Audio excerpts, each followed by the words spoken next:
And so I don't even need milk. This is just it's drip coffee. What they do is they pour the water over the coffee, and then they just have these. They weigh it out as well. And what do you think of the overall feel of it? It's usually white colors. They use light colors for their stores. And then those are the espresso machines here. I think the advertising and the brand is very strong. He said it's not as large as Starbucks, but it's as you can see, the brand here. Very simple blue bottle. Well, this is the first mate's cabin.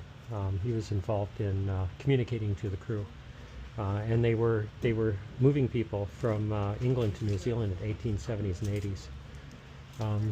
Metal beams here, so it's a metal ship with wood as well, and skylight. Interesting. Oh, this would be the dining room area, the pantry. You also have the surgeon superintendent. So these would be the kind of the people running the ship, and then up there, that's where you get to the helm. This would be this is called a capstan. It's a winch, and you can see it has a ratchet system. And then the rope would be tied around here, and it would go through one of these blocks here, either through the block there. It's called a block and tackle, or it could go through the hole there to winch itself to dock. Then you had all these control lines here. This is some sort of pump. He didn't talk about this. Some sort of pump system. And then here's the cargo hold.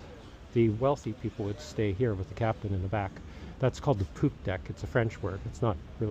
It would also take 100 to 140 days to get from England to New Zealand. It also went to Australia. And then it was mainly moving with the trade winds. It was not very good at upwind. And then it cost about $2,000 in that day's money to make this voyage. And of course, it was a one-way voyage. And in Australia, they just had a bunch of convicts down there in the hold, I guess, and that's how those colonies started. Colonies like Canada, Australia, New Zealand. Look at this. This is where they had all the cooks. Right in the middle of the ship is where they would cook the food. And it's heavily used as cooking area. So it's right in the middle. You have the dishwashing area.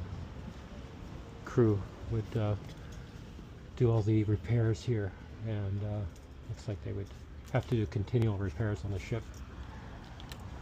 And then again, here's the hold. This is where all the goods were stored, down in the pit of. There's also the slave ship would be